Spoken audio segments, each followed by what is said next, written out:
नमस्कार मित्रांनो, खूप मुलांच्या मनात एक प्रश्न वारंवार येत असतो.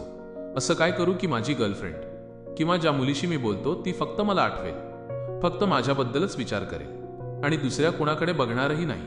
ही इच्छा जवळजवळ प्रत्येक मुलाच्या मनात कधीतरी येते. आपल्याला वाटतं ती फक्त माझ्यावरच प्रेम करावी, माझ्याशीच बोलावी आणि माझीच राहावी. पण इथे एक गोष्ट शांतपणे समजून घ्या. जर तुमच्या मनात असा प्रश्न येत असेल तर त्यामागे सहसा दोन कारणं असतात. पहिलं कारण म्हणजे कदाचित तुम्ही थोडं जास्त विचार करणारे आहात. म्हणजेच तुम्ही प्रत्येक गोष्टीचा जास्त विचार करता. ती ऑनलाईन का आहे, ती कोणाशी बोलत असेल, ती रात्री उशिरापर्यंत चॅट का करत होती, ती कोणाच्या पोस्टवर लाईक का करते, अशा छोट्या छोट्या गोष्टी मनात येऊ लागतात आणि हळूहळू त्यातून इन्सिक्युरिटी निर्माण होते. दुसरं कारण असंही असू शकतं, कदाचित ती मुलगी कधी कधी इतर लोकांनाही अटेन्शन देत असेल, म्हणून तुमच्या मनात शंका येऊ लागतात. पण इथे एक खूप महत्त्वाची गोष्ट लक्षात ठेवा, तुम्ही कोणालाही पूर्णपणे बदलू शकत नाही. काही मुली अशा असतात की त्यांना अटेन्शन मिळायला आवडतं, कोणी त्यांच्याशी बोलावं, त्यांचं कौतुक करावं, त्यांना प्रपोज करावं हे त्यांना आवडतं. कारण खरं सांगायचं तर मुलींना प्रपोजल येणं ही त्यांच्यासाठी नवीन गोष्ट नसते. बऱ्याच वेळा त्या फक्त ऐकण्यासाठीही अटेन्शन घेतात.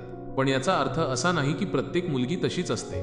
आता इथे सगळ्यात महत्त्वाची गोष्ट काय, जर तुम्ही तिला सतत सांगत राहिलात त्याच्याशी बोलू नको, त्याच्याकडे बघू नको, हे करू नको, ते करू नको, तर ती मुलगी अजूनच जास्त तसं करायला लागते.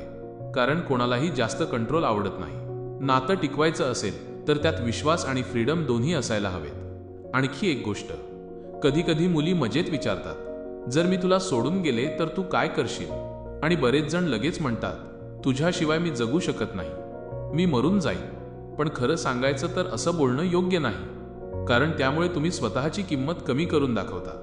थोड्या हलक्या मजेत उत्तर द्या, जसं की तू गेलीस तर मी पुढे जाईन. याचा अर्थ असा नाही की तुम्हाला तिची काळजी नाही, पण यामुळे समोरच्या व्यक्तीला कळतं की तुम्ही स्वतःची किंमत ओळखता. एक गोष्ट कायम लक्षात ठेवा, आजपर्यंत जगात असा कोणी नाही ज्याने एखाद्या व्यक्तीला कायम स्वतःजवळ ठेवून घेतला आहे. लोक आयुष्यात येतात, काही काळ आपल्यासोबत राहतात आणि कधी कधी निघूनही जातात. हे आयुष्याचं सत्य आहे. म्हणून नात्यात स्वतःला हरवू नका.